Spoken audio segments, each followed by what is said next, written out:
सर्वस्वरूपे सर्वे सर्वशक्ति समन्विते भविस्त्राहि no Durga Devi नमस्तुते। राजा जन्मेजय ने कहा, प्रभु आपने महामाया भगवती योगेश्वरी के प्रभाव का वर्णन किया, अब आप उनका चरित्र कहने की कृपा करें, क्योंकि उसे सुनने के लिए मेरा मन अत्यंत उत्कंठित हो रहा है। व्यास जी कहते हैं, राजन सुनो, भगवती के चरित्र विस्तार के साथ कहता हूं। महामते श्रद्धालु एवं शांत पुरुष को जो भगवती की कथा नहीं सुनता उसे प्रचंड मूर्ख समझना चाहिए। पूर्व समय की बात है, धरातल पर महिषासुर नामक एक राजा था। उसके शासन काल में देवताओं और दानवों में बड़ी भीषण लड़ाई ठन गई थी। राजेंद्र, महिषासुर ने अत्यंत कठिन तप किया था। सुमेरु पर्वत पर जाकर उसने तपस्या की थी। देवता उसकी तपस्या देखकर अत्यंत आश्चर्य में पड़ गए थे। 10,000 वर्षों तक वह अपने इष्टदेव का हृदय में ध्यान करता रहा महाराज। तदंतर उसके आराध्य देव लोक पिता में ब्रह्मा जी प्रसन्न हो गए। वे हंस पर विराजमान होकर वहां आए और बोले, धर्मात्मन वर मांगो, मैं तुम्हारा मनोरथ पूर्ण करने के लिए उद्यत हुआ हूं। महिषासुर बोला, देवादिदेव महावाग ब्रह्मा जी, मैं अमृत चाहता हूं। पिता, मैं जिस प्रकार मृत्यु का भय सामने ना आए वैसा ही वर देने की कृपा कीजिए। ब्रह्मा जी ने कहा, जन्मे हुए प्राणी का मरना और मरे हुए का जन्म लेना बिल्कुल निश्चित है। यह नियम सदा लागू रहता है। संपूर्ण प्राणियों की जन्म लेने और मरने की क्रिया अनिवार्य रूप से चलती रहती है। दैत्यवर, समय अनुसार संपूर्ण प्राणियों की मृत्यु हो जाती है। बड़े बड़े पर्वतों और समुद्रों का भी एक दिन अंत हो जाता है। अतएव राजन, एक मृत्यु के विषय को छोड़कर दूसरा जो कुछ भी तुम्हारे मन में जचे वह वर मांग लो। महिषासुर बोला, पितामह, देवता, दैत्य और मानव, इनमें किसी भी पुरुष से मेरी मृत्यु न हो, कोई स्त्री मुझे मारे। अतः ब्रह्मा जी, स्त्री के हाथ मेरा मरण निश्चित करने की कृपा कीजिए। पर जो स्वयं अबला है वह मुझे मारने में समर्थी कैसे हो सके। ब्रह्मा जी ने कहा, दैत्येंद्र, ठीक है, जब कभी भी स्त्री के हाथी तुम्हारा मरण निश्चित है, महाभाग महिषासुर, पुरुषों के हाथ तुम कदापि न मर सकोगे। व्यास जी कहते हैं, इस प्रकार महिषासुर को वर देकर ब्रह्मा जी अपने आश्रम के लिए प्रस्थित हो गए। वह प्रतापी दैत्य महिषासुर भी प्रसन्नता पूर्वक अपने घर लौट गया। राजा जन्मेजय ने पूछा, महिषासुर किसका पुत्र था? उस महाबली दैत्य की उत्पत्ति कैसे हुई थी? एक महान आत्मा होते हुए भी उसे महेश का रूप कैसे मिल गया था? व्यास जी कहते हैं, महाराज, दनु के जगत प्रसिद्ध 2 पुत्र थे। उनके नाम थे रंभ और करम्ब। उन दोनों की दानवों में बड़ी प्रतिष्ठा थी महाराज। वे दोनों संतानहीन थे, अतः पुत्र होने के लिए तपस्या करने लगे। बहुत वर्षों तक कठिन तपस्या की। पंचनद के पावन जल में तपस्या आरंभ हुई। करम्ब जल में डूबकर दुष्कर तप करने लगा। रंभ प्रशस्त दूध वाले वट वृक्ष के नीचे गया और पंचाग्नि की व्यवस्था करके तपस्या में लीन हो गया। जब रंभ पंचाग्नि तापता हुआ साधन में तप्तर हो गया, तब उन दोनों दैत्यों की स्थिति का पता लगने पर सचीपति इंद्र महान दुखी हो गए। वे स्वयं पंचनद पहुंचे। ग्रह का वेश धारण करके उन्होंने जल में प्रवेश किया तथा तपस्या करते हुए करम्ब के पैर पकड़ लिए। उनके इस प्रयास से दुराचारी करम्ब की जीवन लीला समाप्त हो गई। अपने भाई का मरण सुनकर रंभ के क्रोध की सीमा न रही। उसके मन में ऐसी इच्छा उत्पन्न हुई कि अपना मस्तक अग्नि को भेंट कर दूं। अतः उसने सहसा बाएं हाथ से अपनी सिर की चोटी पकड़ी और दाहिने हाथ में तीखी तलवार लेकर मस्तक को धड़ से अलग कर देना चाहा। इतने में ही उसे समझाने के लिए अग्निदेव प्रकट हो गए। अग्निदेव ने रंभ से कहा, दैत्य, तुम में बड़ी मूर्खता भरी हुई है, तभी तो अपना मस्तक काटने को तैयार हो गए हो। भला आत्महत्या जैसे अत्यंत अधम कर्म में तुम्हारी प्रवृत्ति कैसे हो गई? तुम्हारा कल्याण हो, मुझसे वर मांग लो। मन में जो भी इच्छा हो वर मांग लो, और वह मांग सकते हो। शरीर का त्याग मत करो, यूं प्राण त्याग करने से भी तुम्हारा कौन सा कार्य सिद्ध होगा। व्यास जी कहते हैं कि अग्निदेव की वाणी बड़ी सरस थी। उसे सुनकर रम ने अपनी चोटी छोड़ दी और कहा, देवेश, यदि आप प्रसन्न हैं तो मुझे अविष्ट वर देने की कृपा कीजिए। मैं त्रिलोकी पर विजय पाने वाला पुत्र चाहता हूँ। मुझे ऐसा पुत्र चाहिए जिसके प्रयास से शत्रु की सेना प्राणों से हाथ धो बैठे। देवता, दानव और मानव कोई भी किसी प्रकार भी उसे पराजित न कर सके। वह अपनी इच्छा के अनुसार रूप धारण कर सके, उसमें असीम शक्ति हो, सब लोग उसके चरणों में मस्तक झुकाएं। तब अग्निदेव ने रंभ से कहा, बहुत ठीक, तुम्हारी अभिलाषा पूर्ण होगी महाभाग, तुम्हें वैसा ही पुत्र होगा। अब आत्महत्या का विचार छोड़ दो महाभाग रम। जिस सुंदरी भार्या पर तुम्हारा मन डीग जाए, उसी के गर्भ से महान पराक्रमी पुत्र तुम्हें प्राप्त होगा। व्यास जी कहते हैं कि अग्निदेव का वचन चित्त को आह्लादित कर देने वाला था। उनकी बात सुनकर दैत्यवर रंभ ने चरणों में मस्तक झुका दिया और वह अपने स्थान की ओर चल दिया। रंभ का स्थान संपूर्ण समृद्धियों से संपन्न था। वहां अनेकों यक्ष मौजूद थे। पशु भावापन्न राक्षस तो था ही। काम भाव से एक महिषी पर उस दानवराज की दृष्टि पड़ गई। उस समय वह भैंस भी जवानी के मद में चूर थी। रंभ उस पर आसक्त हो गया।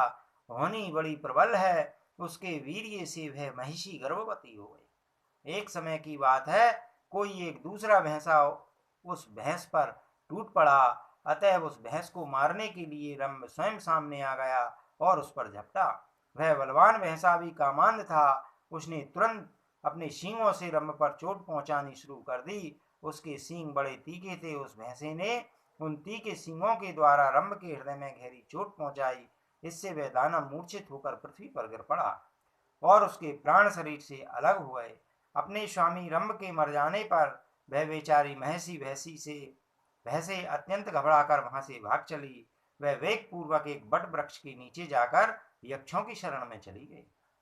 उसके पीछे लगा हुआ वह भैंसा भी वहां पहुंच गया। बल्कि अभिमान में तो वह चूर था ही। यक्षों ने देखा वह महसी अत्यंत कातर होकर आंखों से आंसू गिरा रही है और भैंस उसका कलेजा कांप रहा है। साथ ही पीछे दौड़कर आता हुआ भैंसा उन्हें दिखाई दिया। अतः उस भैंस की रक्षा करने के लिए यक्ष भैंसे का सामना करने के लिए तत्पर हो गए। अब उस भैंसे के साथ उन यक्षों का रोमांचकारी युद्ध छिड़ गया। यक्ष बाण बरसाने लगे।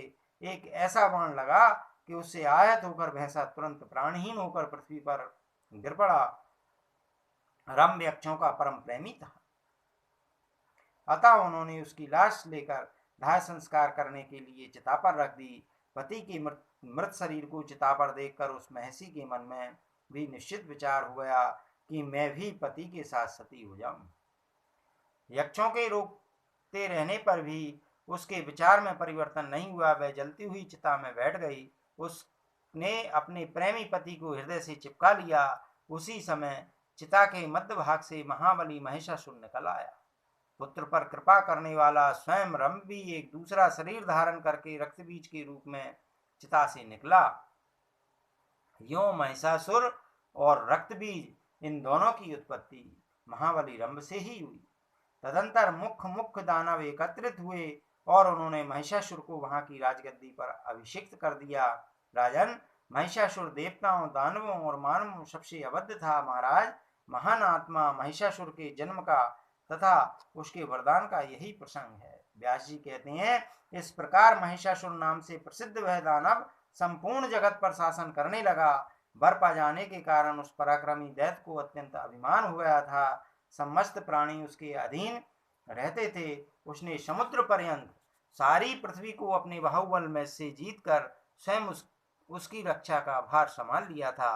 उसका एक छत्र राज हो गया। उस समय उसका कोई भी शत्रु न रहा। उसके सेना अध्यक्ष का नाम चिक्षुर था, जो महान प्रतापी एवं मत्स्य सदा चूर रहता था। ताम्र नाम से विख्यात राक्षस उसके कोषाध्यक्ष का काम करता था। उसके पास 10,000 सैनिक थे। अशिलोमा, उदर्क, विडाल, वाष्कल, त्रिनेत्र और बंधक नाम से प्रसिद्ध संपत्तिशाली अन्य बहुत से नरेश थे। उनके पास प्रचुर सेना थी। समुद्र पर्यंत पृथ्वी पर प्राचीन काल से ही उनका राज था। उन सबने महिषासुर को कर देना स्वीकार कर लिया। जो बल अभिमानी नरेश कर देने में के पक्ष में नहीं थे, वे वीर धर्म के अनुसार युद्ध में काम आ गए।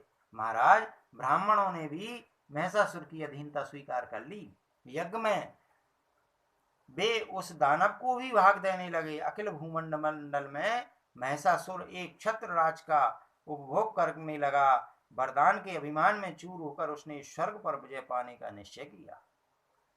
फिर तो उस दानव राज ने एक दूत को इंद्र के पास जाने की आज्ञा दे दी। उसने शीघ्र संदेह वाहक दूत को पहले अपने पास बुलाया और उससे कहा, वीर, तुम्हारा व्यवहार बहुत शुद्ध है। महाभाव, आज तुम्हें यह दूत का काम करना होगा। तुम निर्भीक होकर स्वर्ग में इंद्र के पास जाओ और उससे मेरा यह संदेश कह दो। कहना, देवराज इंद्र, स्वर्ग छोड़कर जहां भी जी चाहे अभी चले जाओ, अथवा यदि रहना हो तो महामना महिषासुर के सेवक बनकर रह सकते हो। सचीपति, यदि तुम महाराज महिषासुर के शरणागत हो गए तो वे अवश्य तुम्हारी रक्षा करेंगे। इसलिए अच्छा है कि तुम उनकी शरण में चले जाओ। तुम्हें यदि यह बात अस्वीकार हो तो शीघ्र युद्ध करने के लिए हाथ में वज्र उठा लो। वलशुधन, तुम पहले भी परास्त हो चुके हो। तुम्हारा पुरुषार्थ मुझे विदित है। तुम्हारी शक्ति मुझसे छिपी नहीं है। युद्ध करो, अथवा जहां तुम्हारा मन माने वहां तत्काल चले जाओ। आज्ञानुसार दूत ने इंद्र के पास जाकर महिषासुर का संदेश उन्हें सुना दिया। व्यास जी कहते हैं, महाराज, उस अवसर पर दूत की बात सुनकर इंद्र की क्रोधाग्नि भभक उठी। फिर संभल कर मुस्कुराते हुए उन्होंने अपना वक्तव्य दूत के प्रति व्यक्त करना आरंभ किया। उन्होंने दूत से कहा, अरे प्रचंड मूर्ख, क्या मैं तुझे नहीं जानता जो तू अभिमान में चूर होकर यूं अनाप शनाप बक रहा है। तेरे स्वामी को है अभिमान का रोग हो गया है, अतः मैं उसकी चिकित्सा अवश्य करूंगा। फिर ऐसी व्यवस्था की जाएगी कि उसकी जड़ ही कट जाए। दूत, तू जा और मैं जो कुछ कहूं जाकर अपने स्वामी से कह दे। सदाचारी पुरुष दूतों पर कभी हाथ नहीं उठाते, अतः मैं तुझे छोड़ देता हूँ। उससे कहना, अरे भैंसे के बच्चे, यदि तुझे युद्ध करने की इच्छा हो तो अभी सामने आ जा। अरे घोड़ों के दुश्मन, तेरा बल मुझे ज्ञात है। तेरी जड़ आकृति है, घास खाकर तू रहता है। तेरे सींगों का मैं सुदृढ़ धनुष बनाऊंगा। तेरे सींगों में कुछ बल अवश्य है, मैं जानता हूँ। इसी कारण से तुझे अभिमान हो गया है। मैं तेरे उन दोनों सींगों को तोड़कर तेरा बल नष्ट कर दूंगा। नीच महेश, मेरे द्वारा तेरे वे सींग काट लिए जाएंगे और तेरा है वह सारा बल छीन लिया जाएगा, जिसके कारण तू पूर्ण अभिमानी बन बैठा है। सींग से मारने में ही तू कुशल है, ना कि मोर्चे पर हथियार चलाने में। व्यास जी कहते हैं, इस प्रकार इंद्र के कहने पर वह दूत तुरंत वहां से चल दिया। वह मद अभिमानी महिषासुर के पास गया और प्रणाम करके उससे कहने लगा। दूत ने कहा, महाराज, देवराज इंद्र पूर्ण स्वतंत्र है। उसके पास देवताओं की विशाल सेना है। अपने को वह महान बलवान समझता है। आपको तो वह कुछ भी नहीं गिनता। उस मूर्ख की कही हुई बातों में किस प्रकार बदल कर आपसे कहूं, क्योंकि सेवक का कर्तव्य है कि वह स्वामी के सामने प्रिय सत्य कहे। महाराज, कल्याणकामी दूत को चाहिए कि स्वामी के मुख पर सत्य और प्रिय बोले, परंतु मैं यदि केवल प्रिय ही बोलता हूं तो वह असत्य होने से आपका कार्य सिद्ध होने में बाधा पड़ेगी। और कल्याणकामी दूत को कभी कठोर वचन नहीं कहना चाहिए। अतः मैं वैसी बात कह नहीं सकता। प्रभु, ठीक ही है, शत्रु के मुख से तो विस्तुल वचन निकलते ही हैं, पर वैसी बातें सेवक के मुख से कैसे निकल सकती हैं। राजन, इस समय इंद्र ने जिस प्रकार के घृणित वचन कहे हैं, वैसे वचन मेरी जीभ पर कभी नहीं आ सकते और न निकल सकते। व्यास जी कहते हैं कि दूत की बात में रहस्य छिपा हुआ था। उसे सुनकर महिषासुर का सर्वांग अत्यंत क्रोध से तमतमा उठा। उसकी आंखें लाल हो गईं। वह दैत्यों को बुलाकर उनसे कहने लगा, महाभाग दैत्यो, वह देवराज युद्ध करना चाहता है। तुम लोग भली भांति बल प्रयोग करके उस नीच शत्रु को परास्त कर दो। मेरे सामने दूसरा कौन सूरवीर कहला सकता है। इंद्र जैसे करोड़ों वीर हों तब भी कोई परवाह नहीं, फिर इस अकेले इंद्र से मुझे क्या डर है। आज मैं उसे किसी प्रकार भी जीवित नहीं छोड़ूंगा। जो शांत रहते हैं उन्हीं के प्रति वह सूरवीर कहलाता है। क्षीणकाय तपस्वी लोग ही उसे अधिक बलवान मानते हैं। अप्सराएं उसकी सहायिका हैं। उन्हीं का बल पाकर वह नीच सदा तपस्या में विघ्न उपस्थित करता रहता है। अवसर पाकर परिहार कर देना उसका स्वभाव बन गया है। वह बड़ा ही विश्वासघाती है। यह वही छली इंद्र है जिसने नमुची को मार डाला था। पहले तो नमुची के साथ विवाद छिड़ जाने पर भयभीत होकर संधि करने में राजी हो गया। उसने तरह तरह की प्रतिज्ञाएं करनी, बाद में कपट करके उसे मार डाला। जालसाज विष्णु तो कपट शास्त्र का पारंगत ब्रह्म विद्वान ही है। जब इच्छा होती है नाना प्रकार के रूप धारण कर लेता है, बल भी है और दंभ करने की सारी कलाएं भी उसे ज्ञात हैं। दानवो, जिसने सुअर का रूप धारण करके हिरण्याक्ष को तथा नरसिंह का वेश बनाकर हिरण्यकश्यप को मार डाला, उस विष्णु की भी मैं अधीनता नहीं स्वीकार कर सकता। मुझे तो विश्वास ही नहीं होता कि देवताओं में भी कहीं कोई है जो मेरे सामने ठहर सके। विष्णु अथवा महान बलशाली इंद्र मेरा क्या कर सकेंगे। मैं सम्रांगण में खड़ा हो जाऊंगा, तब शंकर भी मेरा सामना करने में समर्थ नहीं हो सकेंगे। इंद्र को हराकर स्वर्ग छीन लूंगा। वरुण, यमराज, कुबेर, अग्नि, चंद्रमा और सूर्य सभी मुझसे परास्त हो जाएंगे। अब हम सब दानव ही यज्ञ में भाग पाएंगे। हमें सोम रस पीने का अधिकार प्राप्त हो जाएगा। देवताओं के समाज को कुचलकर मैं दानवों के साथ सुखपूर्वक विचरूंगा। दानवों, मुझे वर मिल चुका है, अतः देवताओं से मैं बिल्कुल नहीं डरता। पुरुष मात्र मुझे मारने में असमर्थ हैं, फिर स्त्री बिचारी क्या कर सकती है।